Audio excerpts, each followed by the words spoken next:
Bismillahirrahmanirrahim. Assalamualaikum warahmatullahi wabarakatuh. Alhamdulillahi rabbil alamin. Wa nusalli wa nusallimu ala man ba'athahu Allahu rahmatan lil alamin. Sayyidina wa habibina wa qudwatina Muhammad ibn Abdillah as-Sadiqil Amin. Wa ala alihi وصحابته والتابعين ومن تبعهم بإحسان إلى يوم الدين ثم أما بعد فاللهم إنا نسألك بأسمائك الحسنى وبصفاتك العلى وباسمك الأعظم الذي إذا دعيت به أجبت وإذا سئلت به أعطيت أن تغفر لنا ذنوبنا وتستر عيوبنا وتكفر عنا سيئاتنا وتتوفنا مع الأبرار. اللهم إنا نسألك علما نافعا ورزقا طيبا وعملا متقبلا. اللهم علمنا ما ينفعنا وانفعنا بما علمتنا وزدنا علما وعملا وهدى وتقا وصلاحا وإيمانا يا ذا الجلال والإكرام. اللهم اغفر لنا واغفر لمشايخنا ولكل من حق علينا ولسائر المسلمين والمسلمات الأحياء منهم والأموات Innaka sami'un qaribun mujibud da'awat. InsyaAllah Azza wa Jalla pada kesempatan pagi hari ini kita akan membahas fikih puasa yang mana pada awalnya atau dalam beberapa pertemuan yang lalu kita sudah membahas fikih salat, walaupun masih ada beberapa perkara yang perlu untuk diulang dan perlu untuk ditegaskan, tapi disebabkan karena kajian saya di masjid ini, kemungkinan ini adalah kajian terakhir sebelum datangnya Ramadan, kecuali nanti setelah datang Ramadan ada jadwal selanjutnya. Maka sehingga insyaallah Azza wa Jalla pada kesempatan pagi hari ini sampai Allah Azza wa Jalla memudahkan, kita akan membahas tentang perkara-perkara yang berkaitan dengan puasa. Kemudian sudah menjadi biasa ketika kita membahas suatu materi, kita akan merujuk kepada kitabnya Ahlul Ilmi, membaca matan yang kemudian nanti ada penjelasannya. Dan insyaallah Azza wa Jalla pada kesempatan pagi hari ini, awalnya saya ingin membaca kitab Safinatun Najah, tapi pembahasan di sana terlalu ringkas sehingga InsyaAllah Azza wa Jalla pada kesempatan pagi hari ini kita membahas fikih puasa, tapi menggunakan kitab yang berjudul Al-Muqaddimah Al-Hadramiyah. Tadi saya share PDF-nya, mungkin nanti bisa disebar, bisa di-download juga. Kitabnya berjudul Al-Muqaddimah Al-Hadramiyah. Ada PDF-nya, kitab Al-Muqaddimah Al-Hadramiyah. Mungkin yang ada di grup bisa membuka. Sudah di-share sama Mas Andi ya, kitab Al-Muqaddimah Al-Hadramiyah. Kemudian silahkan dibuka di halaman 171, halaman 171. Kitab Al-Muqaddimah Al-Hadramiyah halaman 171. Itu yang akan menjadi pedoman kita dalam pembahasan yang ada.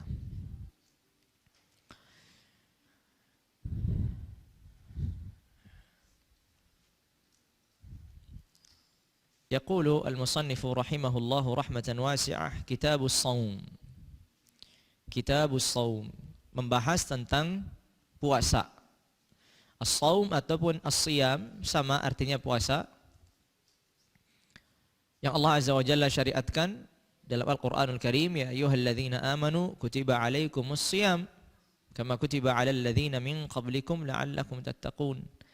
Kemudian juga disyariatkan dalam sabda Rasulullah, bunyal Islamu ala khamsin, salah satunya wasaum Ramadan. Wasaum Ramadan. Sehingga Siyam ataupun saum artinya puasa. Walaupun saum ataupun siyam secara bahasa itu artinya menahan diri. Saum ataupun siyam secara bahasa artinya menahan diri. Tapi kalau sudah diartikan secara syariat, maka memiliki arti puasa begitu mudahnya dalam bahasa kita. Walaupun puasa pun secara bahasa Indonesia terkadang puasa seorang belum operasi juga disebut puasa begitu. Tapi puasa yang kita kenal adalah puasa yang kita kenal sebagai salah satu bentuk peribadatan kepada Allah Azza wa Jalla dengan menahan hal-hal tertentu, dengan niat tertentu, dengan tata cara tertentu, dengan waktu tertentu, itu adalah puasa. Menahan diri dari hal-hal tertentu dengan batasan waktu tertentu, dengan tata cara tertentu, itu yang disebut dengan puasa.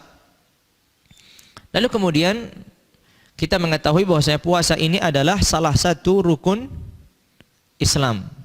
Salah satu rukun Islam. Rukun yang keberapa? Itu pertanyaannya. Apakah rukun yang keempat atau rukun yang kelima? Bagaimana Pak Nan? Keempat. Disebutkan dalam sebagian hadis puasa itu rukun yang keempat. Dalam sebagian hadis puasa yang kelima. Ya, rukun yang kelima. Sehingga ala kulli hal ataupun apa itu bentuknya, puasa ini adalah salah satu rukun Islam. Ya, salah satu rukun Islam. Sehingga kewajiban berpuasa, kewajiban puasa Ramadan itu adalah sesuatu yang diketahui dalam perkara agama ini secara darurat. Sehingga orang yang mengingkari kewajiban puasa bisa terjatuh dalam kekufuran. Orang yang menganggap puasa Ramadan itu tidak wajib, ini bisa sampai derajat kekufuran. Andai kata dia tidak puasa tapi meyakini puasa itu wajib, maka tidak terjatuh dalam kekufuran. Kalau seandainya dia mengatakan puasa itu wajib, tapi kebetulan saya tidak puasa, dengan alasan saya malas, dengan alasan saya belum siap, dengan alasan apapun itu, selama meyakini puasa masih wajib disyariatkan Allah, maka dia tidak terjatuh dalam kekufuran. Tapi kalau dia puasa tapi meyakini puasa itu tidak wajib, kufur. Sekalipun seseorang itu menjalankan ibadah puasa tapi meyakini bahwa puasa itu tidak wajib, maka ini kekufuran. Jadi dibedakan dua hal. Apabila seseorang meninggalkan puasa karena meyakini puasa itu tidak wajib, ini kufur. Apabila seseorang meninggalkan puasa Ramadan maksudnya, dan masih meyakini puasa itu kewajiban, hanya saja meninggalkannya karena malas, karena belum siap, maka tidak kufur. Benar dia bisa dikatakan seorang yang fasik, pelaku dosa besar dan seterusnya. Orang yang melaksanakan puasa dan meyakini puasa itu tidak wajib juga kufur. Saya puasa tapi saya tidak meyakini puasa Ramadan itu wajib, juga kufur sama. Seharusnya seorang mukmin dan orang beriman adalah meyakini puasa itu sebagai salah satu kewajiban dan rukun Islam dan juga menjalankannya. Begitu yang sempurna. Kemudian kita mengetahui bahwasanya puasa ini mulai disyariatkan oleh Allah Azza wa Jalla pada tahun kedua, pada bulan Sya'ban, tahun kedua Hijriyah. Jadi puasa Ramadan itu disyariatkan pada tahun kedua ketika bulan Sya'ban. Jadi tahun pertama ketika Rasulullah berada di kota Madinah belum disyariatkan puasa Ramadan. Masuk tahun kedua setelah Rasulullah menetap di Madinah, setelah Rasulullah hijrah dari kota Mekah ke Madinah, di bulan Sya'ban Allah Azza wa Jalla wajibkan puasa. Sehingga puasa ini syariat yang Allah Azza wa Jalla tetapkan di kota Madinah, bukan di Makkah. Kemudian pertanyaannya, adakah puasa yang diwajibkan sebelum puasa Ramadan? Terjadi perbedaan di kalangan para ulama. Adakah puasa yang wajib sebelum adanya kewajiban Ramadan? Akan tetapi di dalam mazhab Asy-Syafi'iyah rahimahumullah, mereka berpandangan bahwasanya tidak ada puasa yang diwajibkan sebelum puasa Ramadan. Di dalam mazhab Asy-Syafi'iyah rahimahumullah tidak ada puasa yang wajib sebelum puasa Ramadan. Karena ada sebagian pandangan menganggap bahwasanya ada puasa Asyura. Ada sebagian berpendapat bahwasanya ada puasa yang wajib sebelum datangnya puasa Ramadan, yaitu puasa Asyura. Puasa Asyura adanya puasa pada tanggal 10 Muharram. Ya, pada tanggal 10 Muharram itu kan ada syariat berpuasa, di mana Allah Azza wa Jalla menyelamatkan Nabiullah Musa dari cengkeraman Firaun. Sebagian ulama berpandangan demikian. Tapi di dalam mazhab Asy-Syafi'iyah rahimahumullah, puasa yang satu-satunya diwajibkan dan pertama kali puasa yang diwajibkan dan selama-lama yang diwajibkan itu hanyalah puasa Ramadan. Tidak ada puasa yang lain. Ya, tidak ada puasa yang lain. Sebelum ataupun sesudahnya, hanya puasa apa? Hanya puasa Ramadan. Hanya puasa Ramadan. Dan dikatakan pula puasa Ramadan ini termasuk kekhususan umat Muhammad. Jadi umat-umat sebelumnya dikatakan mereka ada kewajiban puasa, tapi kewajiban puasa itu bukan pada bulan Ramadan. Kan Allah Azza wa Jalla berfirman, "Ya ayyuhalladzina amanu kutiba alaikumus shiyam." Telah diwajibkan atas kalian puasa. Kama kutiba alal ladzina min qablikum. Sebagaimana telah diwajibkan bagi orang-orang sebelum kalian. Para ulama Syafi'iyah rahimahullah mengatakan kewajiban itulah yang sama, tapi sedangkan waktunya berbeda. Sama-sama diwajibkan puasa umat ini atau umat sebelumnya, tapi waktunya berbeda. Sehingga umat ini diwajibkannya puasa Ramadan. Itu disebutkan bahwasanya ini salah satu kekhususan untuk umat ini dan keistimewaan untuk umat ini, diwajibkan puasa pada bulan Ramadan. Lalu kemudian beliau membahas selanjutnya, yaqulu al-musannif rahimahullah, qala yajibu shaumu ramadhana bistikmali sya'ban 30. Kata beliau, yajibu shaumu ramadhana bistikmali sya'ban 30 atau bi ru'yati adlin al-hilala. Di sini beliau membahas bahwasanya kapan puasa Ramadan itu diwajibkan. Kapan puasa Ramadan itu diwajibkan. Beliau menyebutkan ada dua cara. Dan maksud diwajibkan untuk seluruh keumuman kaum muslimin. Kapan dikatakan Ramadan itu masuk waktunya, sehingga diwajibkan seseorang berpuasa. Biasanya kita kalau di penghujung akhir bulan Sya'ban ada sidang isbat begitu untuk menentukan hilal. Maka beliau membahas di sini, kata beliau, yajibu shaumu Ramadan, diwajibkan puasa Ramadan bistikmali Sya'ban 30, dengan menyempurnakan Sya'ban 30 hari. Apabila Sya'ban sudah sempurna 30 hari, maka seluruh kaum muslimin diwajibkan untuk puasa Ramadan. Apabila Sya'ban sudah 30 hari. Apabila Sya'ban sudah genap 30 hari, maka diwajibkan bagi seluruh kaum muslimin untuk puasa Ramadan. Itu cara yang pertama. Walaupun cara yang pertama ini itu juga sangat bergantung dengan penetapan bulan Sya'ban. Penetapan bulan Sya'ban. Memang selayaknya dan seharusnya, sepatutnya penetapan bulan-bulan Hijriyah itu diadakan setiap akhir bulan. Jadi ada ru'yah di situ. Akhir bulan Muharram melihat bulan Safar, akhir bulan Safar melihat bulan Rabiul Awal, dan seterusnya begitu. Akhir bulan Rajab melihat bulan Sya'ban, akhir bulan Sya'ban melihat bulan Ramadan. Seharusnya begitu. Tapi biasanya sidang isbat itu hanya ada pada bulan Ramadan, kemudian pada bulan Dzulhijjah. Biasanya begitu. Ya. Seharusnya atau selayaknya, sepatutnya melihat hilal itu pada setiap bulan. Maka kalau seandainya memang hitungan Sya'ban sudah genap 30 hari, karena ketika di bulan Rajab itu, misalkan terjadi penggenapan di bulan Rajab, misalkan bulan Rajab digenapkan 30 hari, maka kemudian dihitung 1 Sya'ban. Kalau Sya'ban ini juga genap 30 hari, maka hari berikutnya adalah pasti dan dipastikan itu adalah bulan Ramadan. Karena sudah dipastikan bulan Ramadan, sehingga apa yang terjadi? Maka diwajibkan bagi seseorang untuk berpuasa Ramadan. Itu cara yang pertama.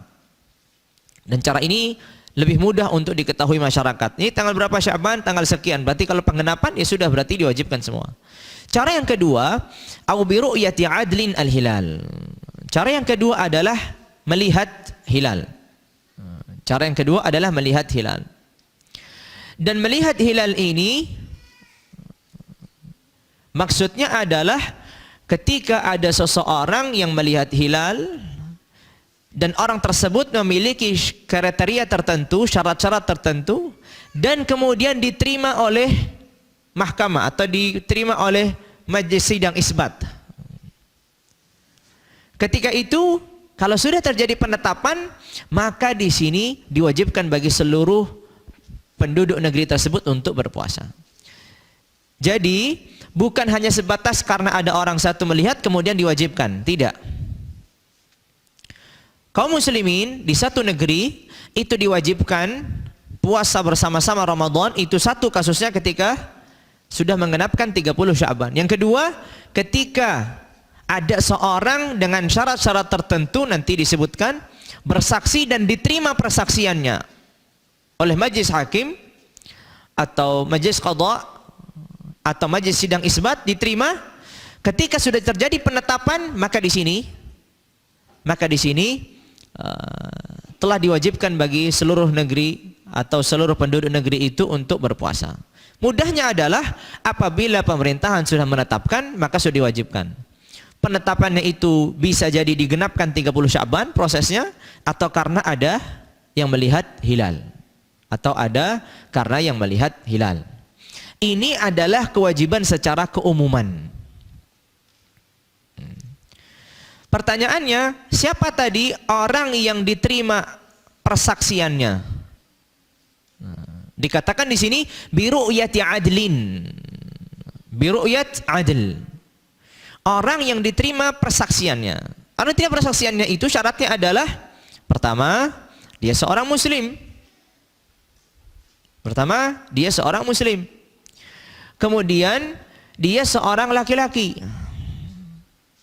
Kemudian ia seorang merdeka, bukan seorang budak. Kemudian ia tidak seorang yang fasik. Kemudian ia tidak seorang fasik. Kemudian dia seorang yang sudah baligh. Kemudian dia seorang yang berakal. Ini yang apabila bersaksi, saya bersaksi telah melihat hilal. Maka kita lihat, muslimkah dia? Kalau muslim, satu masuk, centang. Berakalkah dia? Berakal. Sudah balighkah dia? Sudah baligh. Apakah dia orang fasik? Ternyata dia tidak orang yang fasik. Apakah dia seorang laki-laki? Dia seorang laki-laki. Apakah dia seorang yang merdeka? Dia seorang merdeka, bukan seorang budak. Maka di sini persaksiannya akan diterima. Jadi kalau ada para wanita, sekalipun 100 wanita menyaksikan hilal, sekalipun 100 wanita menyaksikan hilal, ramai-ramai datang kepada sidang isbat dan mereka semuanya bersaksi, bersumpah mereka melihat hilal, maka persaksiannya ditolak. Maka persaksiannya ditolak dan tidak bisa ditetapkan. Ya, tidak bisa ditetapkan. Yang bisa ditetapkan adalah tadi, syaratnya tadi, seorang muslim, baligh, akil, kemudian dia orang yang tidak fasik, kemudian dia seorang laki-laki, kemudian dia seorang yang merdeka, bukan budak. Jadi kalau ada anak kecil bersaksi atau orang fasik bersaksi, ditolak. Tapi yang penting di sini adalah apabila persaksian itu ditolak, itu berarti tidak ada kewajiban bagi seluruh kaum muslimin untuk mengikuti yang disaksikan. Tapi bagi orang yang menyaksikan dan persaksiannya ditolak, itu wajib baginya tetap puasa. Andai kata tadi ada 100 wanita melihat apa? Hilal. Maju ke sidang isbat ditolak karena kalian wanita, nggak bisa kita terima. Pertanyaannya, kaum muslimin ini sedang menunggu sidang isbat. Ada 100 wanita bersaksi, ditolak semuanya. Maka tidak ada kewajiban kaum muslimin untuk menerima juga. Tapi 100 wanita ini, apakah mereka tetap melaksanakan puasa karena mereka sudah melihat? Jawabannya iya. Orang yang melihat secara langsung hilal, sekalipun persaksiannya ditolak karena dia seorang wanita, atau dia seorang fasik, atau dia seorang anak kecil, atau seorang budak, maka dia diwajibkan berpuasa. Tapi dia yang diwajibkan puasa. Begitu pula diwajibkan puasa bagi orang yang mempercayainya. Bagi orang yang mempercayainya. Misalkan 100 wanita tadi bersaksi ditolak. Kemudian dia kembali ke rumah masing-masing, dipercaya oleh suaminya dan anak-anaknya. Maka suami dan anak-anaknya ini, mereka diwajibkan untuk puasa. Kenapa? Karena telah mempercayai persaksian wanita tadi. Tapi tidak diwajibkan secara keumuman negeri. Karena memang tadi persaksian ditolak oleh majelis hakim tadi, atau sidang isbat tadi. Nah, ini penting sekali, karena terkadang orang ditolak persaksiannya karena pertimbangan tertentu. Karena misalkan dia seorang yang fasik, misalkan tadi orang yang enggak, menurut sidang isbat orang tidak berkompeten, dia tidak bisa membedakan jangan-jangan ini hilal atau ini mungkin awan atau ini apa, sehingga ditolak persaksiannya. Maka di sini tidak ada keterikatan kaum muslimin yang ada. Tapi orang yang menyaksikan dan meyakini itu hilal, diwajibkan baginya untuk menjalankan ibadah puasa. Sekalipun yang lain belum puasa. Andai kata 100 wanita tadi yang bersaksi ditolak, kemudian pemerintahan menentukan Sya'ban digenapkan 30. Penjuru negeri itu, penduduk negeri itu akan puasa setelah genap 30 hari Sya'bannya. Tapi bagi wanita ini akan puasa mulai dari keesokan hari. Walaupun penduduk negeri itu semua puasanya hari yang berikutnya lagi. Kenapa? Karena mereka yang menyaksikan, sehingga ketentuan berpuasanya mengikat bagi mereka tapi tidak mengikat bagi kaum muslimin yang ada. Kecuali ada orang-orang percaya. Seperti tadi kalau seandainya ia mengatakan kepada suaminya, kepada anaknya, seorang wanita terpercaya, maka di sini apa kewajiban tersebut pun diwajibkan bagi orang yang mempercayainya. Orang yang percayainya. Tapi untuk penetapan secara keumuman tidak bisa ditetapkan. Ya, jadi kita harus bedakan dua hal. Penetapan secara keumuman itu harus memasuki kriteria tadi orang yang boleh menyaksikan. Tapi penetapan secara khusus bagi yang percaya tidak harus melalui proses yang ketat ini tadi. Ya, jadi seperti itu. Ya, seperti itu. Disebutkan ahlul ilmi pula di sini adalah masalah yang sering didiskusikan adalah masalah al-munajjim atau al-hasib, yaitu orang ahli falak. Orang ahli falak yang mereka menghitung bulan itu dengan hitungan ilmu falak. Sehingga sering terjadi perdebatan antara ahli hisab dan ahli ru'yah gitu. Yang melihat hilal dan yang menghitung. Memang di dalam mazhab Asy-Syafi'iyah rahimahumullah, di dalam mazhab Asy-Syafi'iyah rahimahumullah dikatakan bahwasanya ilmu falak itu tidak bisa diterima dalam penentuan secara keumuman. Jadi kalau ada orang datang mengatakan menurut ilmu falak ini sudah masuk bulan, apakah majelis hakim menerima? Enggak menerima. Sekalipun yang datang itu ratusan, ribuan ulama falak, tetap saja ditolak. Karena ketentuannya dengan ru'yatul hilal, bukan dengan ilmu falak. Tapi pertanyaannya, apakah diwajibkan bagi mereka ilmuwan ilmu falak ini yang meyakini bahwasanya Ramadan sudah masuk untuk puasa? Itu pertanyaannya. Maka di dalam mazhab Syafi'iyah, kalau dia meyakini memang itu sudah masuk Ramadan, maka diwajibkan bagi dia. Begitu pula diwajibkan bagi yang mempercayainya. Misalkan di sini ada beberapa ormas yang menggunakan hisab. Dan ormas ini sangat yakin bahwa Ramadan sudah masuk. Anggota ormas juga yakin dengan perhitungan yang dilakukan. Maka anggota ormas ini dan ulamanya diwajibkan untuk puasa. Ini pendapatnya Al-Imam Ar-Ramli rahimahullahu rahmatan wasi'ah. Dianggap puasa mereka sah dan itu dianggap puasa bagian dari Ramadan. Tapi Imam Ibnu Hajar mengatakan puasa mereka itu dianggap sah tapi tidak dihitung dari Ramadan.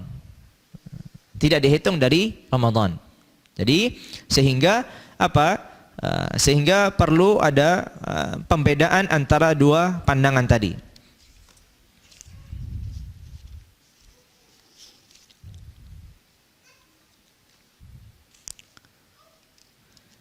Baik. Sedikit diulangin, pendapatnya Al-Imam Ar-Ramli tadi bahwasanya orang yang menganggap bahwasanya hisab itu sudah menentukan masuknya hilal, maka baginya sesuai dengan keyakinannya untuk puasa Ramadan. Begitu pula orang yang meyakini, mempercayai kabar tersebut. Tapi menurut Ibnu Hajar, tadi sedikit diralat, bagi Ibnu Hajar boleh baginya untuk berpuasa, tapi tidak dianggap bagian dari Ramadan. Dikatakan di sini tidak diwajibkan, tapi boleh kalau dia mau berpuasa. Bagi yang tadi ahli falak tadi, silahkan mau berpuasa, tapi tidak wajib. Orang yang juga mempercayai ahli puasa juga silahkan mau puasa, tapi tidak wajib dan tidak dianggap bagian dari Ramadan. Itu berbedanya pendapatnya Ar-Ramli dengan Ibnu Hajar Al-Haytami rahimahullah. Jadi khulasatul qaul, kalau seandainya di sana ada ilmuwan falak yang mengatakan besok Ramadan dengan sesuai perhitungan mereka, maka diwajibkan bagi mereka yang meyakini apa? Untuk puasa. Dan orang-orang yang percayai mereka pun juga diwajibkan bagi mereka untuk puasa. Ini pandangannya siapa? Al-Imam Ar-Ramli rahimahullah. Ibnu Hajar mengatakan boleh bagi mereka puasa tapi tidak wajib. Boleh bagi mereka puasa tapi tidak wajib. Dan kalaulah mereka puasa tidak dihitung dari puasa Ramadan. Ya. Tidak dihitung dari puasa Ramadan. Ini menjadi solusi perdebatan yang begitu panjang. Ya, misalkan pemerintah sudah menetapkan kita genapkan 30 Sya'ban. Sedangkan ormas tertentu misalkan menetapkan ini sudah masuk waktunya. Sekarang tinggal tanya sama setiap individu orang, kamu percaya nggak dengan hitungan ilmu falak itu? Kalau kamu percaya, maka silahkan. Menurut Ibnu Hajar atau menurut Ar-Ramli, kalau puasa di waktu itu boleh. Hanya saja Ar-Ramli mengatakan wajib karena kamu telah meyakini, walaupun prosesnya dengan ilmu falak. Dan begitu pula menurut Ar-Ramli pun boleh, menurut Ibnu Hajar pun boleh. Hanya saja tidak dimasukkan dalam Ramadan. Jadi sehingga ini untuk menjadi solusi dan melerai kegaduhan yang terus berlanjut. Silahkan yang mau ikut dengan pandangan yang misalkan ilmu hisab, misalkan apabila dia meyakini tentang apa yang disampaikan ilmu para ilmuwan falak, silahkan berpuasa. Tapi yang tidak meyakini, ia menunggu atau pengenapan yang terjadi sesuai dengan apa yang ditetapkan pemerintah yang ada. Tapi alhamdulillah akhir-akhir ini kelihatannya akan terus sama terus, tidak ada perbedaan, ya, tidak ada perbedaan. Jadi itu poin penting. Itu poin penting. Lalu kemudian qala rahimahullah, wa idza ru'iya al-hilalu bi baladin lazima man wafaqa matla'ahu. Apabila hilal itu terlihat pada satu negeri, misalkan di Surabaya terlihat hilal, di sini tidak terlihat hilal. Di Surabaya terlihat hilal, di sini tidak terlihat hilal. Qala wa idza ru'iya al-hilalu bi baladin, di satu negeri terlihat hilal, lazima man wafaqa matla'ahu, maka diwajibkan negeri yang satu matla' itu dengan apa yang sudah didapatkan atau apa yang sudah dilihat di negeri yang lain. Misalkan di Surabaya terlihat hilal, di Mojokerto tidak terlihat hilal. Mojokerto dan Surabaya ini masih satu matla'. Nanti kita akan jelaskan apa itu matla'. Dikatakan ahlul ilmi, matla' itu adalah kesatuan matla', itu artinya kesatuan terbenam dan terbitnya matahari. Jadi kalau Mojokerto dan Surabaya itu masih miliki kesatuan dalam terbit dan terbenamnya, maka dikatakan itu satu matla'. Tapi kalau sudah berbeda antara terbit dan terbenamnya, maka ini sudah berbeda matla'nya. Maka ini sudah berbeda matla'nya. Sehingga apabila misalkan di Surabaya nampak hilal, di Mojokerto tidak nampak hilal, maka bukan hanya yang di Surabaya yang diwajibkan untuk puasa, melainkan yang satu matlak Mojokerto satu matlak diwajibkan pula untuk berpuasa. Tapi misalkan kalau di Indonesia, misalkan di Surabaya nampak, misalkan andai kata di Mekah tidak nampak, apakah diwajibkan?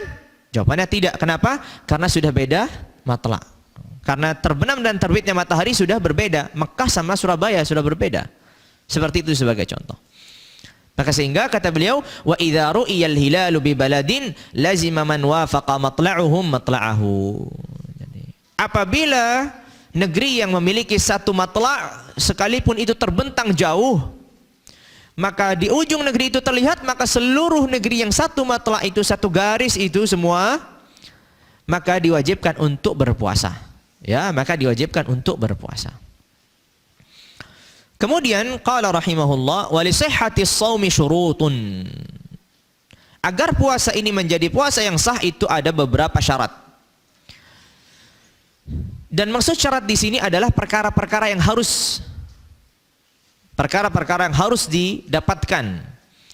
Sehingga terkadang masuk dalamnya juga rukun. Qala al-awwal an-niyyah.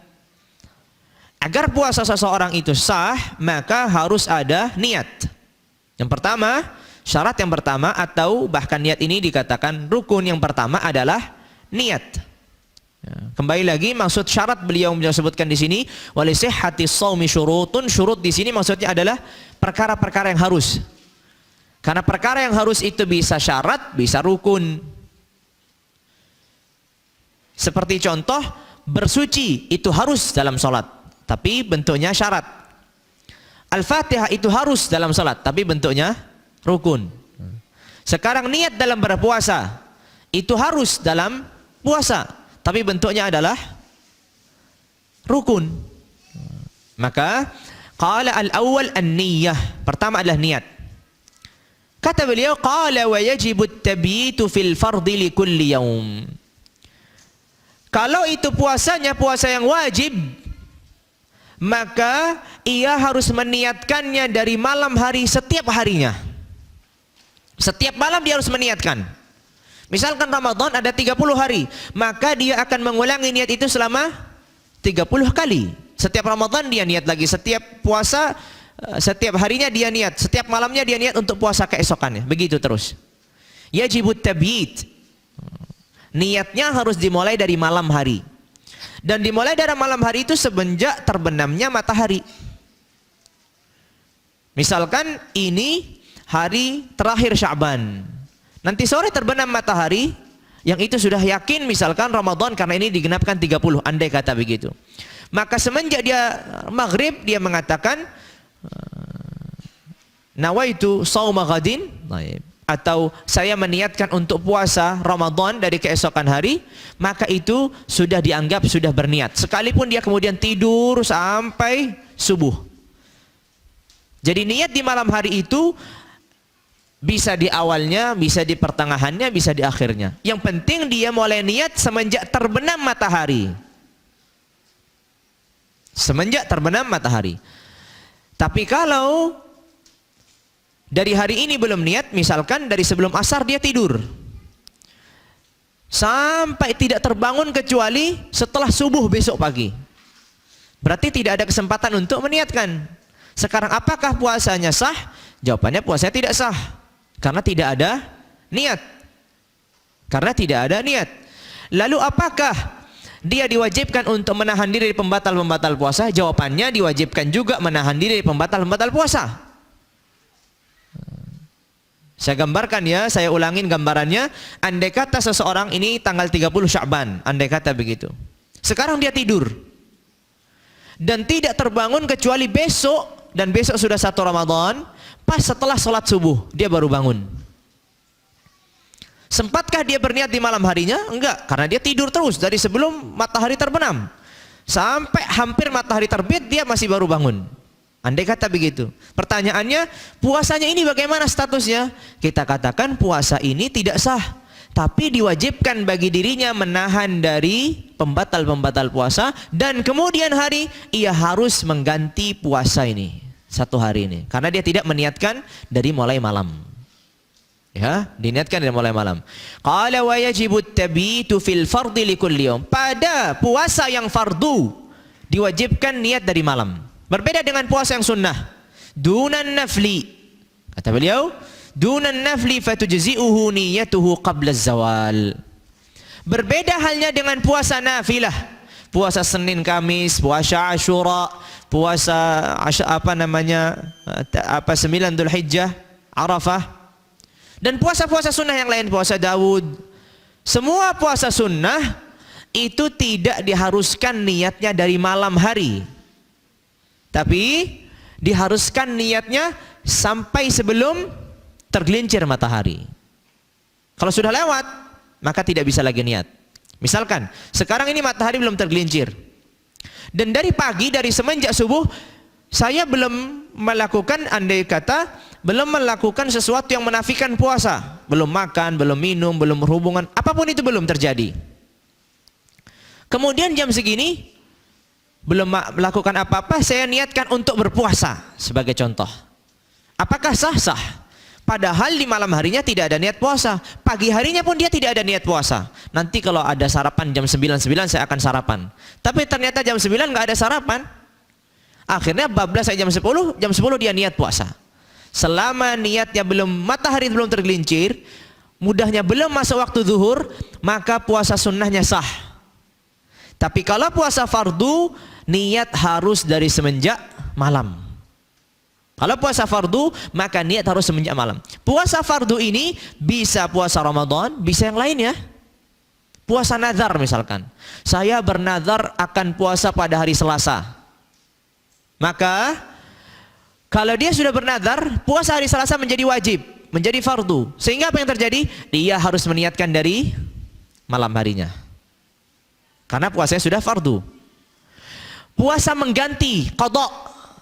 Pada tahun yang lalu ia sempat bolong misalkan karena sakit 7 hari, maka digantinya misalkan di bulan Rajab 7 hari ini, maka setiap malamnya dia harus meniatkan puasa sebagai pengganti puasa Ramadan. Kenapa? Karena dia sedang mengerjakan puasa yang wajib.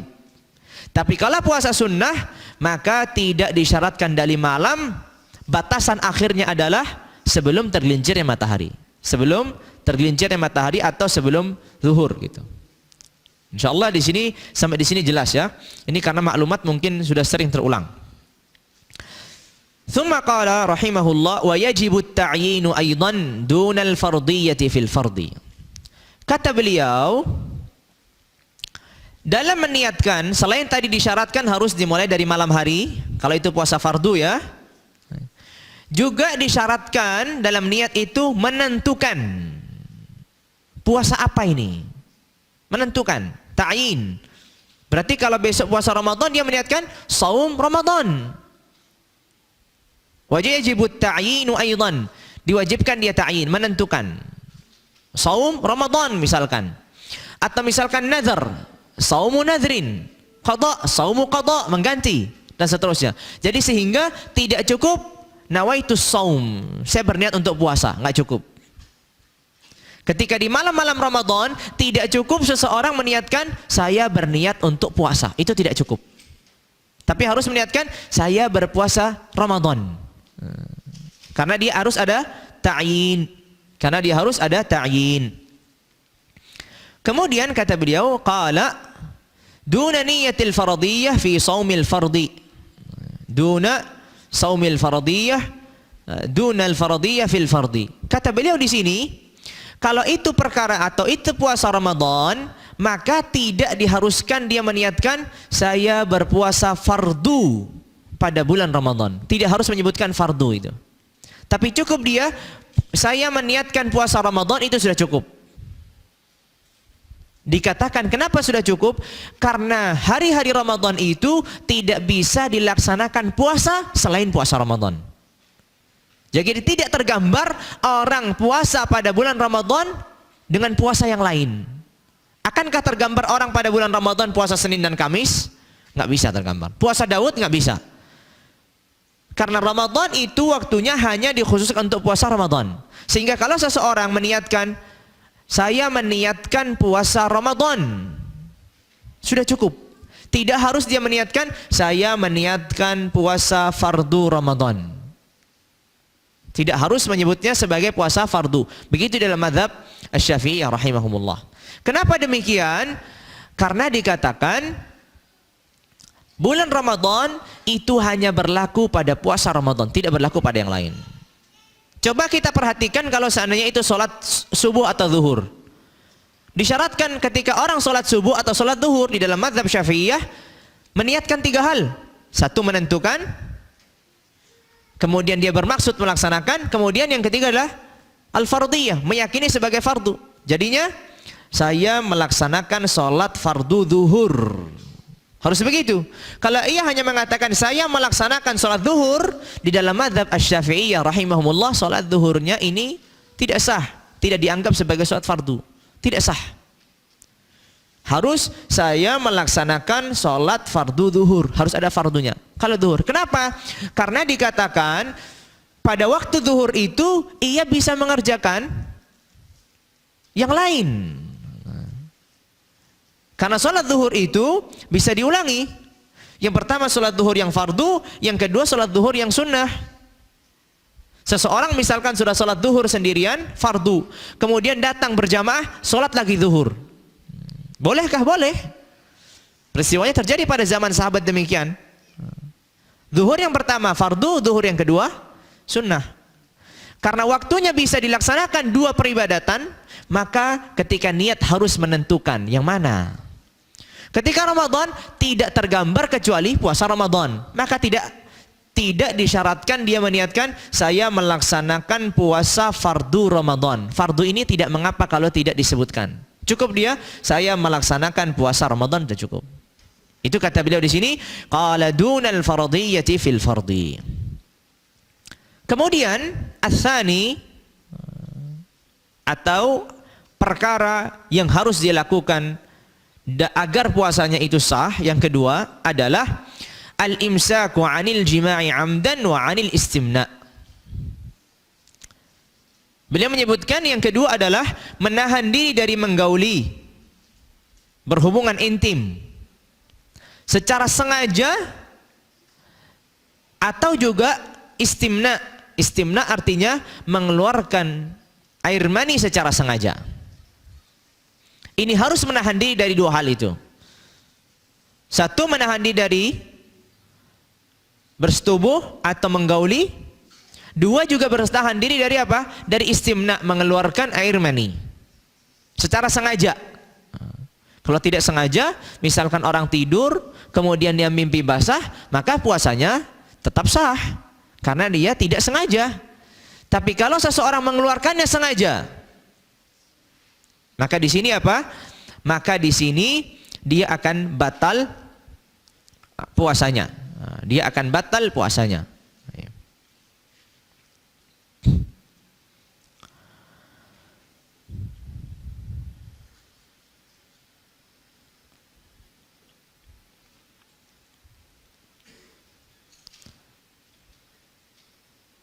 Lalu kemudian yang kedua tadi, menahan diri dari al-jima'u 'amdan wa 'anil istimna', dari bersetubuh ataupun dari mengeluarkan air mani secara sengaja. Lalu kemudian yang ketiga, qala rahimahullah, ats-tsalits al-imsaku 'anil istiqa'ah. Yang ketiga, menahan diri dari memuntahkan sesuatu. Menahan diri dari memuntahkan sesuatu. Al-imsaku 'anil istiqa'ah, menahan diri dari memuntahkan sesuatu. Wala yadurru taqayyuhu bighairi ikhtiyari. Tapi tidak mengapa kalau seandainya muntahnya itu tanpa keinginannya dia. Jadi kalau bukan keinginan sendiri, misalkan ia sedang jalan mencium sesuatu kemudian muntah-muntah, atau dia kondisinya sedang kurang fit, sakit kemudian dia muntah-muntah, ini tidak membatalkan puasa. Tapi kalau dia sengaja, ini yang terlarang. Makanya dikatakan al-imsak, menahan diri dari sengaja memuntahkan dirinya. Misalkan orang memasukkan tangannya ke dalam mulutnya membuat dirinya muntah, ini puasanya menjadi tidak sah. Tapi kalau tidak sengaja, maka tidak mengapa. Maka tidak mengapa. Dengan ketentuan tidak mengapa itu apabila muntahnya tidak kembali lagi ke dalam. Karena sebagian orang muntah tidak tuntas, sebagiannya masuk ke dalam lagi. Kalau dia sudah keluar terus masuk lagi, ini menjadi batal puasanya. Tapi kalau sudah tuntas keluar, misalkan mencium sesuatu atau melihat sesuatu kemudian dia muntah, atau dia sakit kemudian muntah total semuanya, keluar semuanya, maka puasanya masih bisa boleh dilanjutkan kalau dia tidak sengaja. Tapi kalau tadi sengaja memasukkan jarinya sesuatu kemudian keluar, maka di sini membatalkan puasanya, sehingga dia harus menghindari demikian. Lalu kemudian yang keempat, qala ar-rabi' al-imsaku 'an dukhuli 'ainin jawfan ka batinil udhuni wal ihlil bi syarti dukhulihi min manfadhin maftuh. Kata beliau rahimahullah, yang keempat menahan diri dari masuknya sesuatu zat ke jauf. Ke jauf adalah ke dalam tubuhnya. Menahan diri dari masuknya sesuatu, dan sesuatu ini ada wujudnya zat, bukan aroma tapi ada wujudnya zat ain dikatakan, ke dalam tubuhnya. Dalam tubuh itu beliau contohkan di sini kabatinil udhuni, telinga bagian dalam. Sehingga seseorang apabila ketika puasa dia membersihkan telinganya menggunakan cotton bud begitu. Di dalam mazhab Syafi'iyah rahimahumullah, ini membatalkan puasa.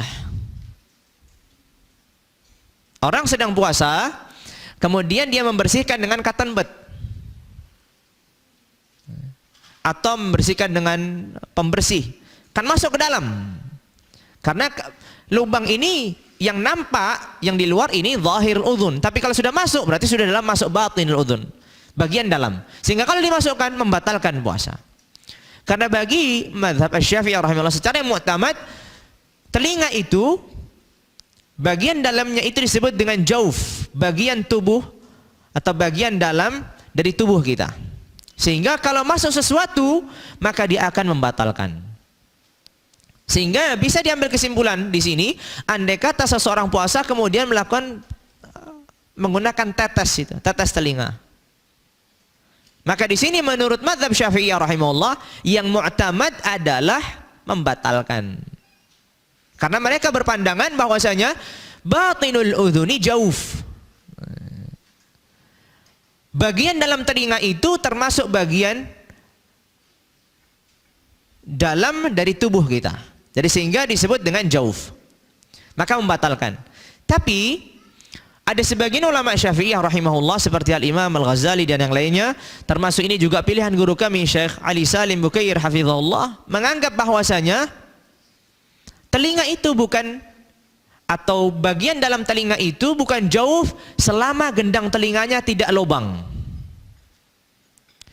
Karena hakikatnya seseorang kalau memasukkan sesuatu itu akan tertahan di gendang telinga, tidak akan masuk ke dalam. Tidak bisa masuk ke dalam karena terhalang di gendang telinga. Maka sehingga tidak bisa dikatakan jauf. Tapi kalau memang gendang telinganya sudah lubang, itu biasanya orang sudah tuli begitu, maka ini baru dikatakan dia jauf. Itu pandangan guru kami Syekh Ali Salim Bukair hafizah. Dari ini kalau ditanya sekarang beliau, apakah tetes telinga itu membatalkan puasa? Beliau akan menjawab tidak. Kenapa? Karena normalnya orang gendang telinganya masih normal, sehingga tidak masuk ke dalam air itu, berhenti di situ. Orang membersihkan dengan cotton bud begitu juga tidak membatalkan puasa. Menurut pandangan yang kedua di dalam mazhab Asy-Syafi'iyah. Tapi pendapat yang mu'tamadnya adalah udhun itu bagian dalam, udhun itu adalah bagian dalam dari tubuh kita sehingga membatalkan puasa. Jauf namanya. Kemudian wal ihlil. Ihlil ini adalah makhrajul baul, jalurnya air kencing. Apabila seseorang memasukkan obat dari situ, dari jalur kencing itu, maka apabila sudah masuk, maka itu juga membatalkan puasa. Karena di sini disebut dengan jauf. Tapi ahlul ilmi atau para fuqaha Syafi'i mensyaratkan bisyarti dukhulihi min manfadhin maftuh, dengan syarat masuknya itu dari anggota tubuh yang terbuka. Anggota tubuh yang terbuka. Misalkan telinga, anggota tubuh yang terbuka. Mulut, anggota tubuh yang terbuka. Tapi andai kata seseorang menaruh sesuatu di lehernya, kemudian dia terasa sejuk, dingin di dalam lehernya. Apakah ini dia membatalkan puasa? Jawabannya tidak. Kalau seandainya dia meneteskan tetes air mata, tetesan mata itu, obat mata, dikatakan mata ini manfadh mughlaq, tidak terbuka dia, maka sehingga kalau terasa di tenggorokan, maka ini tidak membatalkan puasa. Kenapa? Karena dia masuknya bukan melalui anggota tubuh yang terbuka. Tapi kalau dari hidung, hidung anggota tubuh yang terbuka. Telinga, menurut pendapat yang mu'tamad, anggota tubuh yang terbuka. Kemaluan ataupun dubur, anggota tubuh yang terbuka. Sehingga kalau masuknya melalui anggota tubuh yang terbuka itu, maka membatalkan. Tapi kalau masuknya tidak melalui anggota tubuh yang terbuka, maka tidak membatalkan. Maka di sini nanti menjadi perdebatan, apakah suntik, infus itu membatalkan puasa atau tidak? Karena dia masuknya bukan pada anggota tubuh yang terbuka.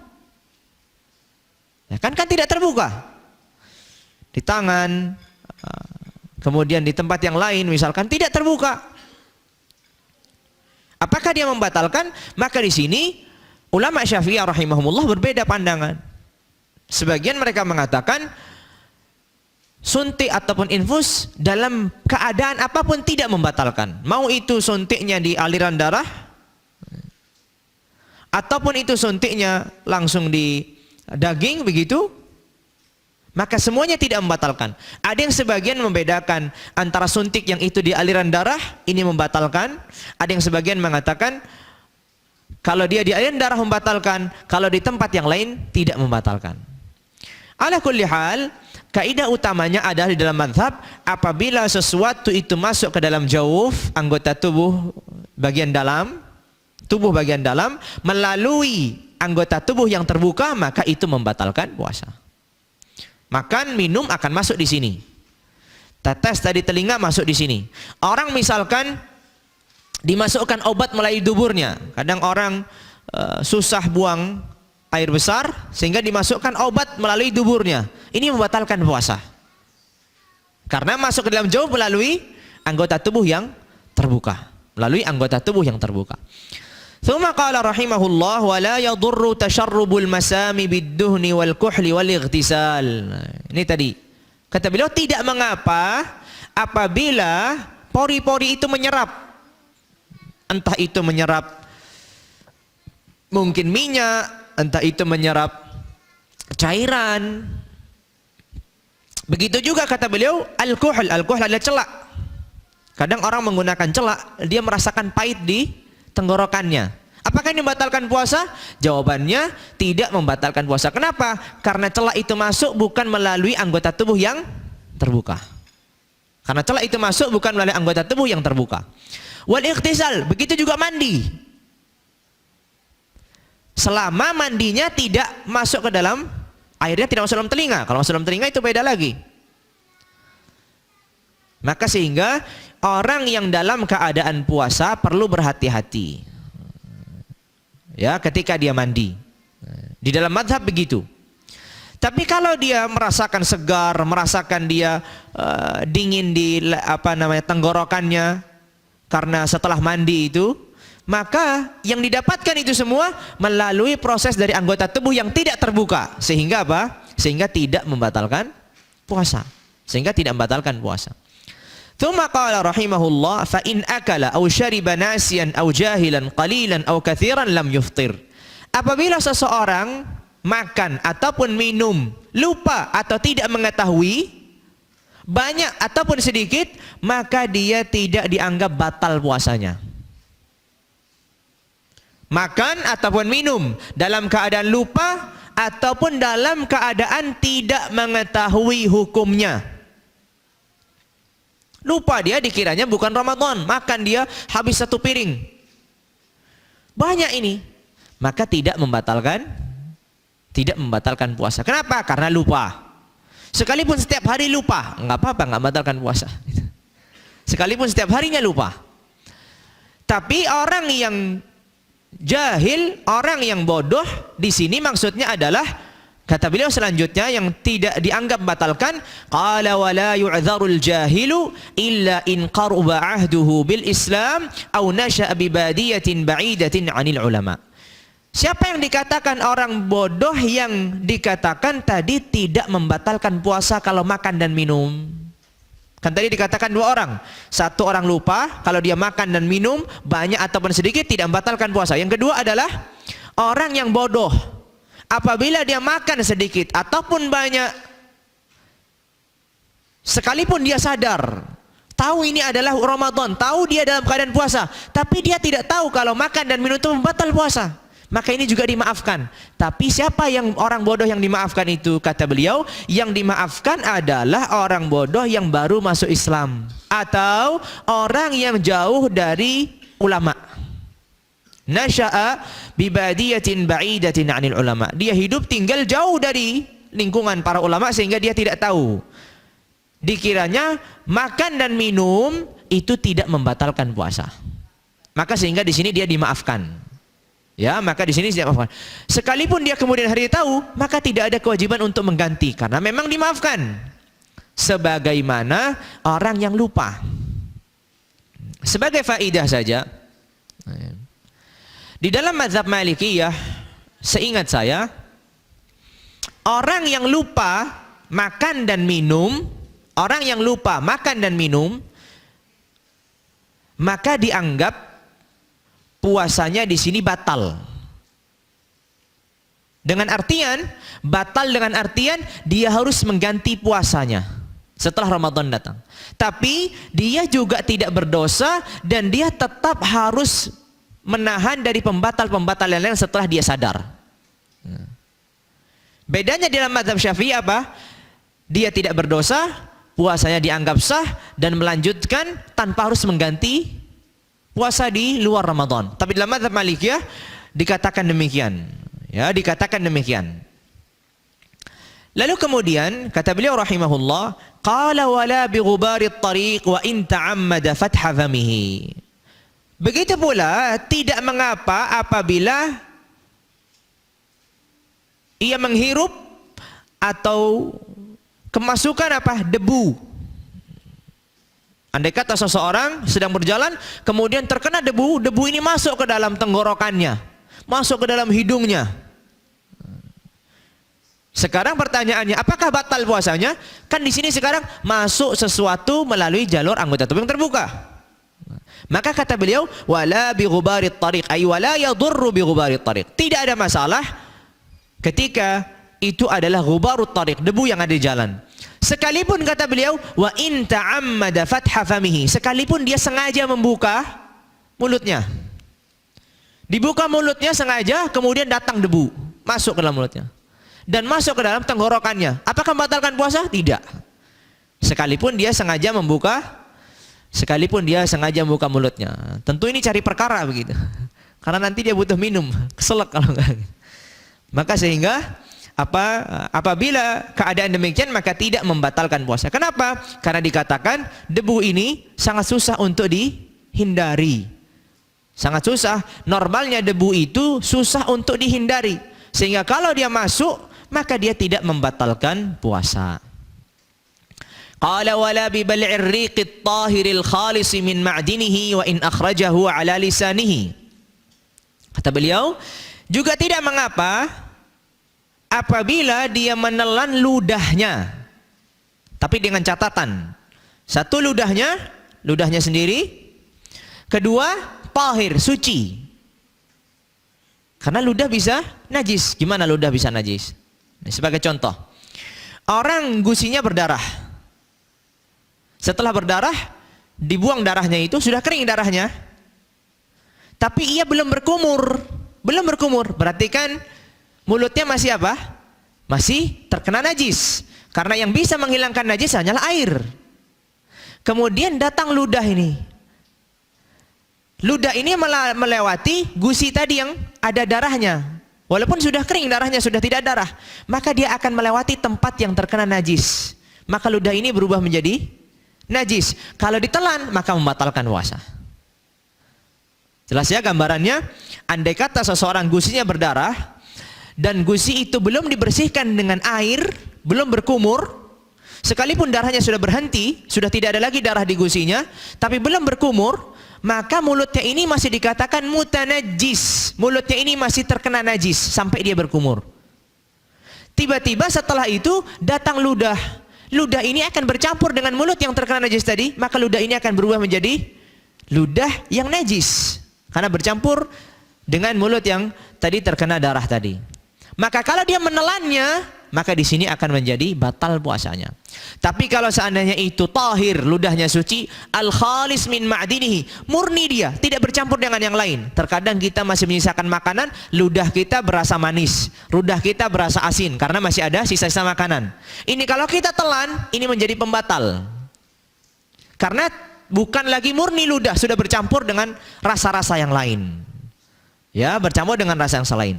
Qala wa in akhrajahu ala lisani, sekalipun ludah itu sudah dikeluarkan di lisannya. Misalkan dia ada ludah, dikeluarkan, lisannya dikeluarkan, kemudian dimasukkan lagi, kemudian ditelan, enggak masalah. Selama itu ludah. Ya, selama itu ludahnya. Sekalipun sudah dikeluarkan lisannya, kemudian dimasukkan lagi. Tapi berbeda, kadang orang ya punya tusuk gigi begitu. Ya. Kemudian dia membersihkan giginya, kan bercampur dengan ludah. Kemudian setelah itu sudah selesai, dia dimasukkan lagi tusuk gigi ini, masih di dalam mulutnya. Ini akan bercampur. Ludah yang tersisa di tusuk gigi ini sesuatu yang sudah di luar, sudah dikeluarkan tadi, dimasukkan lagi. Kalau ini ludah ini bercampur dengan ludah yang ada dalam mulutnya, berarti bercampur pada sesuatu yang lain. Kalau ditelan, maka membatalkan puasa. Maka membatalkan puasa. Yang sering menjadi contoh yang unik, nggak tahu ini benar terjadi atau tidak, adalah apabila seseorang menelan benang. Bagian dalam benangnya sudah di bagian perutnya, di dalam. Bagian yang lain sudah di luar. Kalau seandainya ditarik, maka dia memuntahkan sesuatu, maka dia batal. Kalau ditelan, dia juga batal menelan sesuatu. Gimana solusinya? Begitu dalam mazhab dipertanyakan ini. Jadi apabila seseorang ini hayalan gitu, hayalan fuqaha, Allahu alam terjadi atau tidak. Tapi mereka memberikan contoh seperti ini. Seseorang menelan benang, sebagiannya sudah dalam tubuhnya, di dalam. Yang sisanya di luar, jadi bersambung begitu. Kalau seandainya ditarik, dia berarti mengeluarkan sesuatu, berarti namanya muntah. Tapi kalau ditelan, berarti dia menelan sesuatu, batal juga. Katanya solusinya adalah, dia jangan meminta orang lain ditariknya, tapi biarlah orang lain itu tanpa sengaja menariknya gitu. Tapi yang lain nggak menarik, biarin aja tersiksa begitu. Payah jadinya kalau begini. Nah, itu sebagai contoh. Jadi ini contoh yang bagian dari hayalannya para fuqaha begitu. Kemudian kata beliau, qala wa yuftiru bi jarri riqi bima baina asnanihi bi qudratihi ala majjihi.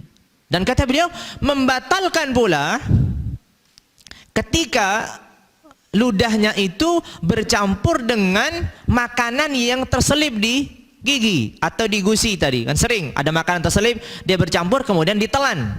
Selama kata beliau, selama ia mampu untuk mengeluarkannya, meludahkannya di luar, maka kalau ditelan, maka ini membatalkan. Tapi terkadang orang nggak sengaja, masih ada sisa, kemudian keluar ludah, kemudian tahu-tahu langsung tahu-tahu terlan, tanpa apa? Tanpa kesadaran dirinya. Misalkan orang habis makan, misalkan sahur, kemudian setelah sholat subuh masih belum bersih, dia tidur. Setelah bangun, makanan yang tadi sisa di rongga-rongga giginya tadi kok sudah tidak ada, berarti kan dia masuk bersama ludahnya. Apakah di sini membatalkan puasa? Jawabannya tidak, karena memang dia tidak mampu mengeluarkannya. Tapi kalau dia sadar ada makanan sekalipun satu butir nasi, maka dia harus mengeluarkannya. Kalau sengaja ditelan, maka menjadi batal puasanya. Qala wa yuftiru bin nukhamati kadzalik. Begitu juga dia akan batal dengan nukhamah. Nukhamah ini adalah sesuatu yang dikeluarkan imma karena seseorang itu flu atau karena dia batuk, dahaknya. Ini berbeda dengan ludah. Kalau dia dahak, kalau seandainya dahak ini sudah sampai kepada zahirul fam, sudah sampai melewati makhrajul kha, kita lihat kha di mana makhrajnya? Kalau sudah melewati makhrajul kha sampai keluar, maka harus dibuang. Kalau kita sengaja menelan, maka batal puasanya. Tapi kalau masih di belakang makhrajul kha, tertelan begitu, maka tidak batal puasanya. Ini berkaitan dengan dahak. Kan sering orang flu atau seorang batuk berdahak, ada lendirnya begitu.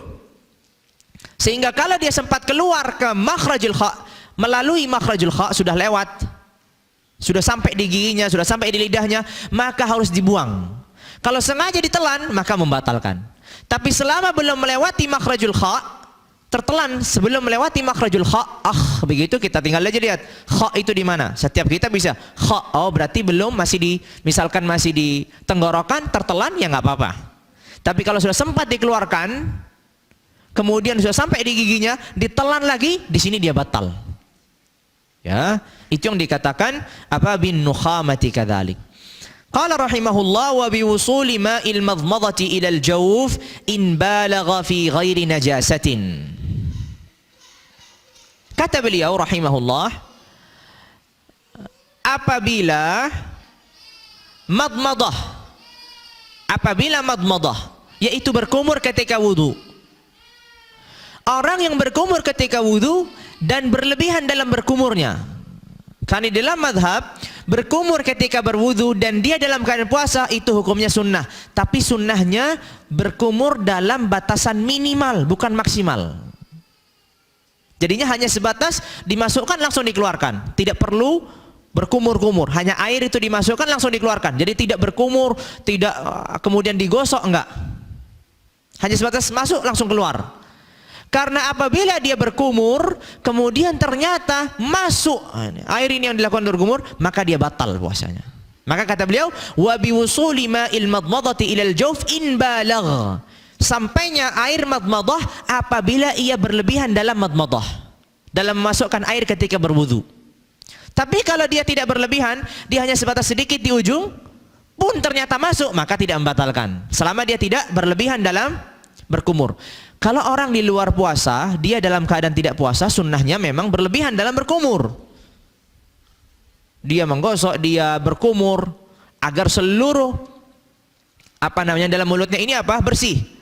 Tapi kalau dalam puasa, maka hukumnya makruh. Kalau dia berlebihan, tapi tetap disunahkan dalam batasan minimal. Artinya cukup masukkan langsung dikeluarkan.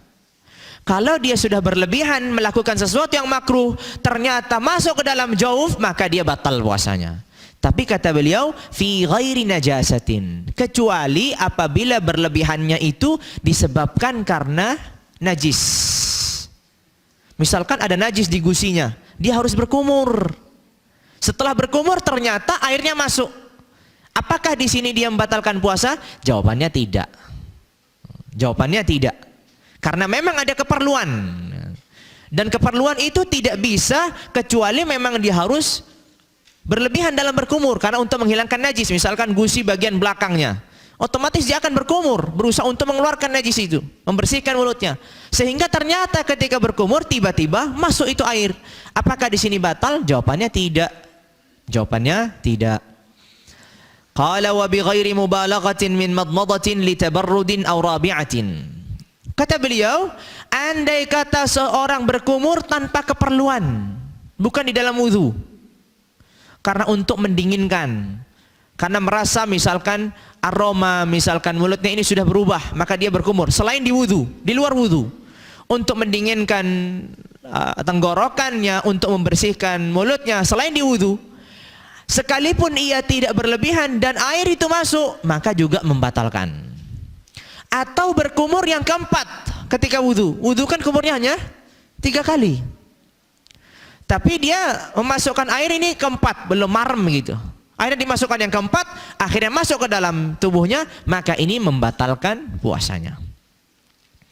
Thumma qala rahimahullah wa bitabayyunil akli naharan la bil akli mukrahan. Di sini kata beliau, apabila seseorang, ini kasusnya adalah, mohon diperhatikan, orang bangun di akhir malam, dia tidak tahu sudah masuk waktu subuh atau belum. Ya, ia tidak tahu sudah masuk waktu subuh atau belum. Akhirnya dia sahur, karena hukum asalnya kan belum masuk waktu subuh, hukum asalnya masih malam. Dia melihat semua masih gelap dan seterusnya, jam juga kelihatannya masih belum waktu, dia makan. Ternyata ketika dia posisi makan, dia mendengar qomat. Berarti menunjukkan dia makannya setelah adzan atau sebelum adzan? Setelah adzan. Apabila terbukti makannya ini setelah masuknya waktu puasa, maka puasanya menjadi tidak sah. Ya, maka puasanya menjadi tidak sah. Sehingga kalau orang misalkan terbangun di akhir malam, dikiranya masih malam, ternyata dia sedang makan sahur, ternyata orang pulang dari masjid. Kenapa kamu makan? Saya masih sahur. Kita sudah baru pulang dari masjid. Berarti puasanya ini tidak sah. Tentu dia tidak berdosa. Urusan tidak berdosa ini yang lain. Dia tidak berdosa karena mengiranya masih malam, sesuai dengan hukum asal. Hukum asalnya itu masih malam, sampai yakin datangnya fajar. Ternyata dia makan, ternyata datang orang mengatakan sudah pulang dari masjid, berarti sudah yakin itu subuh. Berarti dia makannya tadi sudah di dalam waktu. Berarti puasanya, artinya puasanya sekarang tidak sah, dia harus mengganti. Dan kasus ini juga dia harus menahan dari pembatal-pembatal puasa. Puasanya tidak sah, dia harus menahan dari pembatal-pembatal puasa, dan dia harus mengganti kemudian hari. Tapi dia tidak berdosa. Tapi ia tidak berdosa. Begitu pula contoh lain, orang yang mengira sudah terbenam matahari. Mengira sudah terbenam matahari, kemudian dia buka. Ternyata berapa menit kemudian mataharinya tersingkap karena mendung misalkan. Berarti di sini puasanya juga batal. Makanya dengan adanya kejelasan bahwasanya melakukan pembatal puasa di siang hari, maka puasanya dianggap tidak sah. Itu maksudnya qala wa bitabayyunil akli naharan. Ketika mendapatkan kejelasan bahwasanya ia makan pada waktu siang, artinya sudah masuk waktu harusnya berpuasa, dia justru makan. Makanya tidak benar sesuai dengan mazhab Syafi'iyah rahimahumullah, bahkan itu pendapatnya jumhur. Ada sebagian pun mengklaim kesepakatan ahlul ilmi, apabila sudah benar-benar masuk waktu, kita masih diperbolehkan untuk makan dan minum. Ini tidak benar.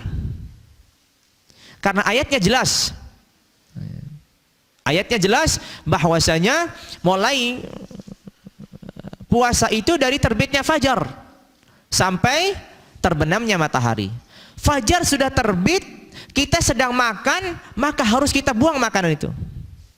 Ada gelas di tangan kita, maka kita harus letakkan gelas itu. Ada air di mulut kita, maka kita harus buang air itu dari mulut kita. Tidak bisa di sini boleh makan dan minum secukupnya.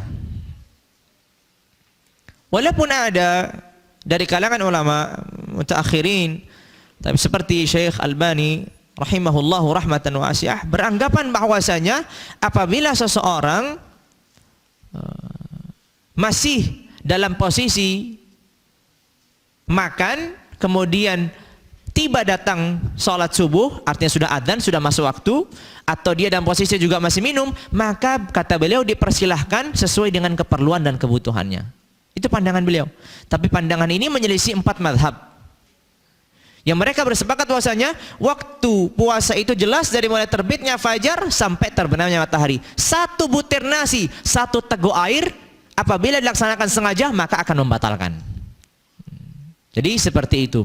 Sedangkan hadis yang ada, yang disebutkan, itu hadis yang dilemahkan oleh banyak dari kalangan ahlul ilmi. Kalaupun itu dikuatkan, maka ada rinciannya, dikatakan itu maksudnya adalah apabila azan di subuh atau azan yang pertama ketika subuh, atau maksudnya apabila seorang muadzin ini diragukan apakah dia ini muadzin ini terpercaya, benar-benar dia ini benar-benar mencari waktu atau dia hanya sebatas yang penting azan. Maka kalau demikian, misalkan orang yakin belum masuk waktu subuh, karena memang kan ada perdebatan tentang masuk subuh ini. Andai kata misalkan ia yakin subuh itu terlalu maju, sedangkan muadzin sudah azan, maka dia sesuai dengan keyakinannya.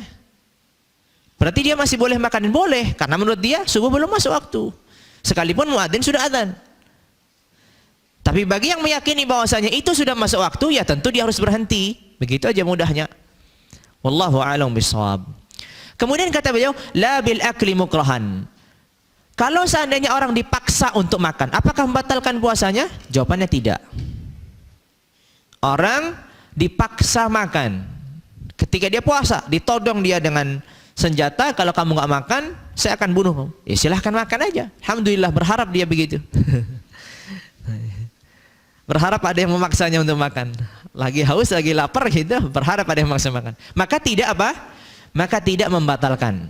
Kalau ia dipaksa. Walaupun ini makannya sengaja, kan sengaja dia makan. Tapi karena dia dipaksa, maka sehingga apa? Maka sehingga tidak membatalkan. Baik. Sampai di sini adakah pertanyaan sebelum kita masuk selanjutnya? Biar sambil ganti suasana.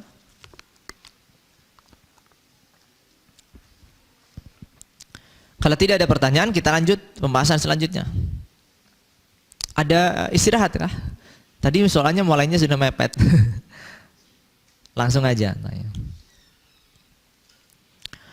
Qala rahimahullah, al-khamisu was-sadisu was-sabi'u al-islamu wan-naqa'u 'anil haidhi wan-nifas wal-'aqlu fi jami'in nahar.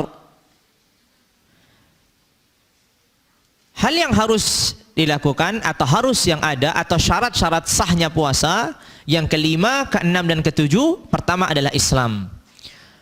Apabila seorang kafir puasa maka tidak akan sah sekalipun dia puasanya terus 30 hari full puasanya, tapi dia kafir maka tidak sah. Kemudian wan naqa'u 'anil haidhi wan nifas, ini bagi seorang wanita yang suci dari haid dan nifas. Seorang wanita yang suci dari haid dan nifas. Kemudian juga qala wal aql, orang yang berakal fi jami'in nahar, dalam seluruh siang. Maksudnya, andai kata seseorang sebelum subuh waras, belum gila, sampai zuhur masih waras, belum gila, jam 12 waktu zuhur ia gila setengah jam. Setelah gila setengah jam ini waras lagi. Waras lagi. Pertanyaannya, apakah puasanya ini sah? Jawabannya tidak sah. Tapi apakah diwajibkan untuk mengganti? Jawabannya tidak diwajibkan mengganti. Jadi orang yang gila sebentar di waktu siang itu dianggap dia tidak mendapatkan satu puasa, tapi juga tidak ada kewajiban dia untuk mengganti. Ya, tidak ada kewajiban untuk mengganti. Jadi maka disyaratkan wal aqlu fi jami'in nahar. Dia harus, akal itu harus hadir dalam sepanjang siang. Maksudnya dari mulai terbitnya fajar sampai terbenamnya matahari. Satu kali dia gila, setengah jam, 5 menit, 10 menit gila, itu akan membatalkan puasanya. Tapi tidak ada kewajiban untuk mengganti. Walaupun dikatakan dalam mazhab tetap disunnahkan untuk mengganti karena ini keringanan, rukhsah bagi seorang yang gila. Kalau dia ingin maka ia nanti mengganti setelah selesainya Ramadan. Qala wa la yadurru al-ighma'u was-sukru in afaqa lahdatan fin nahar. Kata beliau, tidak mengapa apabila terjadi pingsan dengan syarat ia sempat terbangun di waktu siang. Misalkan dari sebelum subuh dia pingsan, jam 12 siang dia tersiuman bangun, jam 3 asar kembali lagi pingsan. Sah nggak puasanya di sini? Jawabannya sah. Karena dia sempat menemui siang sekalipun hanya beberapa jam. Tapi kalau dari awal siang sampai akhir siang pingsan terus, ya dia di sini puasanya dianggap tidak sah. Dan ia harus mengganti puasa. Ini berbeda dengan orang gila tadi. Ya, ini berbeda dengan orang gila tadi. Ya. Ini kedudukan pertengahan. Orang pingsan itu kedudukannya pertengahan antara orang yang tidur dan orang yang gila. Kalau orang yang tidur mau dari sebelum subuh sampai terbenam matahari, puasanya dianggap sah. Haruskah dia mengganti? Nggak ada harus mengganti. Sekalipun dia tidur terus. Orang yang gila tadi, dia tidak dianggap puasanya, tapi dia tidak ada kewajiban mengganti. Orang yang ighma tadi ini, apabila tidak menjumpai, maka dia menjumpai siang seluruhnya, tidak ada sedikit pun siang yang dijumpainya, maka dia tetap ada kewajiban untuk mengganti puasanya. Begitu juga orang yang disebutkan wassukru, orang yang mabuk. Maksudnya mabuk di sini adalah mabuk dengan tanpa sengaja. Contoh, dia meminum suatu minuman yang dikiranya itu adalah air putih.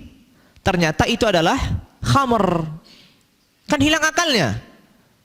Dia tadi lupa, misalkan, dia lupa kalau ini puasa, kebetulan yang diminum pula bukan air putih, tapi khamr. Akhirnya mabuk. Di sisi tertentu dia lupa, maka kita tidak dianggap. Tapi di sisi yang lain dia ini hilang akalnya. Apakah dia puasa dianggap? Jawabannya, kalau dia masih sempat menemui siangnya, maka dia tidak, puasanya tidak batal. Artinya puasanya tetap sah. Misalkan dari pagi sampai siang dia biasa aja. Ketika jam 12 siang dia minum khamr yang dikiranya air putih, lupa. Akhirnya diminum. Mabuk dia sampai sore. Jam 4 baru mulai sadar. Di pagi tadi dia sudah menemui waktu. Di akhir hari juga sudah menemui waktu. Maka hukum puasanya sah. Ya, maka hukum puasanya sah. Tsumma qala rahimahullah wa la yasihhu shaumu yaumil 'idaini wa ayyamit tasyriq. Dan tidak sah seseorang yang puasa pada hari Id, dua Id, Idul Adha atau Idul Fitr. Tidak sah. Begitu juga tidak sah puasa orang yang puasa ketika hari tasyriq. Tanggal 11, 12, 13 Dzulhijjah. Diharamkan di sini puasa. Apabila seseorang puasa di dalamnya maka tidak dianggap, tidak sah, bahkan berdosa. Kalau orang sengaja puasa di 5 hari ini. Jadi itu 5 hari dalam setahun yang diharamkan. Seluruh hari di dalam setahun itu semuanya boleh kita berpuasa, kecuali 5 hari ini. Kecuali 5 hari ini. Hari Idul Adha, Idul Fitr, dan 3 hari Ayyamut Tasyriq. Kemudian juga yang diharamkan, qala walan nisfil akhiri min Sya'ban. Yang diharamkan pula di dalam mazhab adalah puasa setengah akhir dari bulan Sya'ban. Apabila orang puasa setengah akhir, jadi 16, 17, 18 Sya'ban ke sana, itu dalam mazhab diharamkan seseorang puasa. Sudah tidak boleh lagi puasa dia. Kecuali, ada pengecualian. Qala illa liwirdin, kecuali karena rutinitasnya. Ia biasa Senin, puasa Senin dan Kamis. Masuk pertengahan Sya'ban yang akhir, bolehkah dia tetap melanjutkan Senin dan Kamisnya? Boleh. Karena kenapa? Karena memang sudah rutinitasnya puasa Senin Kamis. Dia rutinitasnya puasa Daud, maka karena rutinitasnya puasa Daud, maka dipersilahkan dia puasa juga di pertengahan akhir dari bulan Sya'ban. Kalau puasa Id tadi tidak boleh, sekalipun rutinitas. Misalkan Idnya hari Senin, bolehkah dia puasa hari Senin? Saya rutin puasa hari Senin, nggak bisa sekarang di sini. Itu perbedaan. Kalau di pertengahan akhir dari bulan Sya'ban, itu kalau dia karena wiridnya, artinya karena rutinitas yang biasa dilakukan, sekalipun baru sekali dia melakukan, kemudian terus masuk pertengahan Sya'ban, maka sudah dianggap ini sudah rutinitas. Sekalipun dia pertama kali puasa hari Kamis, itu adalah di pertengahan awal Sya'ban. Kemudian masuk hari Senin atau hari Kamis di pertengahan akhir, bolehkah dia puasa? Boleh, karena dia sebelumnya sudah melakukan rutinitas ini. Au nadrin, begitu juga dikecualikan puasa di pertengahan akhir di bulan Sya'ban itu karena disebabkan nazar. Kalau dia bernazar, maka di sini apa? Maka di sini diperbolehkan dia puasa. Misalkan saya bernazar puasa hari Selasa pada tanggal 20 Sya'ban. Ya silahkan. Karena dia apa? Bernazar untuk melaksanakan nazar tersebut di pertengahan akhir Sya'ban. Au qada'in, atau mengganti puasa. Dia masih punya hutang. Ternyata sudah masuk pertengahan akhir Sya'ban. Bolehkah dia mengganti di pertengahan akhir Sya'ban? Diperbolehkan. Au kaffaratin, atau puasa kafarah. Dia punya kafarah, misalkan dia bersumpah harus puasa 3 hari. Dan kebetulan sudah pertengahan akhir Sya'ban, maka di sini dia boleh apa? Boleh puasa karena membayar kafarah tadi. Au wasli ma ba'dan nisfi bima qablahu, atau dia menyambung pertengahan akhir ini dengan pertengahan awal. Maksudnya dia full puasa Sya'ban dari tanggal 1 sampai tanggal 29, enggak masalah. Misalkan dia tanggal 15, dia tanggal 14, 15, 16, 17, 18, 19 sampai terakhir puasa. Tidak masalah. Kenapa? Karena pertengahan akhirnya disambung dengan pertengahan awalnya.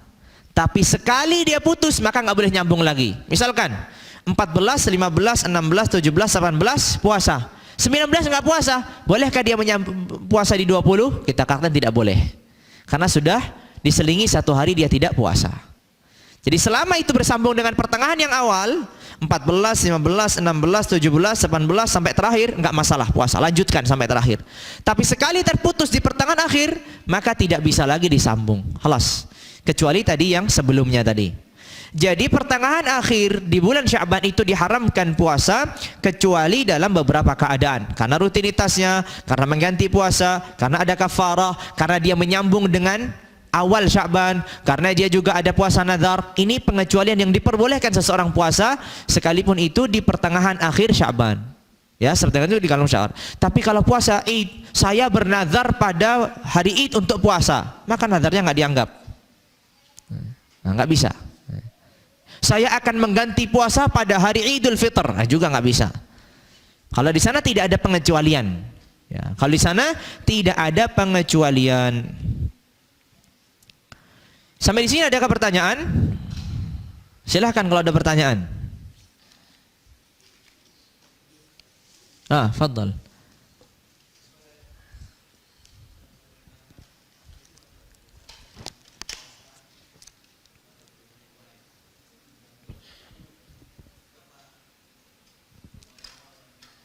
Iya, na'am. Disebutkan bahwasanya Rasulullah SAW memperbanyak puasa terlebih pada bulan Sya'ban, begitu. Maka memang di dalam mazhab Syafi'iyah